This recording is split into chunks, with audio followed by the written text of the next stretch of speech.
Vote কিভাবে দিতে হবে এ বিষয়ে অনেক ভোটারের মনে প্রশ্ন থাকে। চলুন ধাপে ধাপে জেনে নেই একজন ভোটার ভোট কেন্দ্রে কী প্রক্রিয়ার মধ্য দিয়ে ভোট প্রদান করেন। ধাপ ১। ভোট কেন্দ্রে প্রবেশের পূর্বে ভোটাররা ভোট কেন্দ্রের বাইরে স্থাপিত বুথ হতে ভোটার তথ্য সংবলিত ভোটার স্লিপ গ্রহণ করেন এবং নির্ধারিত লাইনে দাঁড়িয়ে সুশৃঙ্খলভাবে ভোট কেন্দ্রে প্রবেশ করেন। ধাপ ২।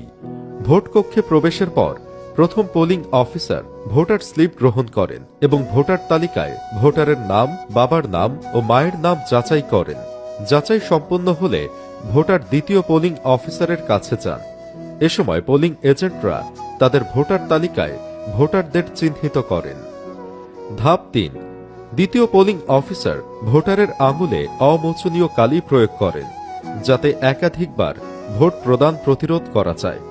ধাপ ৪।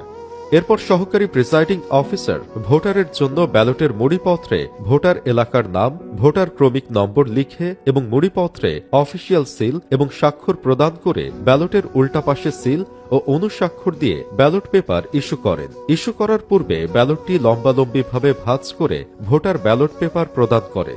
ধাপ ৫।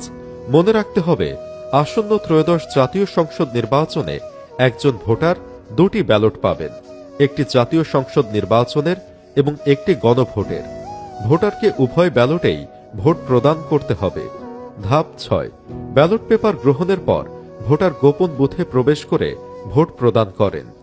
নির্ধারিত নিয়ম অনুসারে ব্যালট ভাঁজ করে বুথ থেকে বের হয়ে এসে সহকারী প্রিসাইডিং অফিসারকে মার্কিং সিল ফেরত দিয়ে ব্যালট বাক্সে দুটি ব্যালট ফেলবেন। আপনার একটি ভোটই গণতন্ত্রকে শক্তিশালী করে।